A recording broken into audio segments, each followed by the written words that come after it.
అందరికీ నమస్కారం. ఏదైతే ఈరోజు మన జనసేన పార్టీ అధ్యక్షుల వారు ఏదైతే కమిటీ ఇచ్చారో ఆ కమిటీకి నేను నాకేం జరిగిందో పూర్తి వివరణ ఇవ్వడం జరిగింది. అదేవిధంగా పార్టీ అధ్యక్షులు గౌరవ శ్రీ పవన్ కళ్యాణ్ గారు ఏదైతే రాష్ట్ర ఉప ముఖ్యమంత్రిగా ఉన్నారో ఆయన నిర్ణయం తీసుకుంటారు. ఆయన నిర్ణయం తీసుకున్న తర్వాత నేను మళ్ళీ మరొక మారి ప్రెస్ మీట్ పెట్టి ఇంకా పూర్తిగా ఇస్తా అని చెప్పి మీడియా మిత్రులందరికీ తెలియజేస్తాను.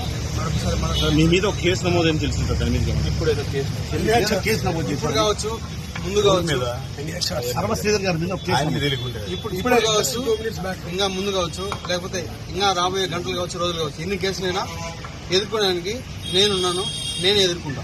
వాళ్ళు 100 కేసులు పెట్టినా కూడా నేను వాళ్ళకి క్లారిటీగా విత్ పిన్ టు పిన్ ఇప్పుడు ఏదైతే కమిటీకి ఇచ్చానో అదే విధంగా నేను మళ్ళా కోర్టుకి కావచ్చు, లేకపోతే ఇంకేదైనా కమిటీకి కావచ్చు, చట్టపరంగానే నిర్ణయాలు తీసుకోవాలని చెప్పి నేను ఈరోజు మీ మీడియా మిత్రులందరికీ తెలియజేస్తాను.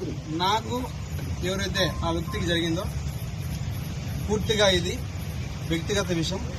దయచేసి ఎవరు కూడా పార్టీలకి రుద్దొద్దు. ముఖ్యంగా జనసేన పార్టీ అనే పేరు ఎత్తకుండా వ్యక్తిగత జరిగిన విషయం కాబట్టి వ్యక్తిగతంగానే నేను కమిటీకి సబ్మిట్ చేశాను. కమిటీ ఏదైతే మన పార్టీ చెప్తారో అదేవిధంగా పార్టీ కూడా నాకు చెప్తారో ఆ చెప్పిన తర్వాతే నేను ముందుకెళ్తాను.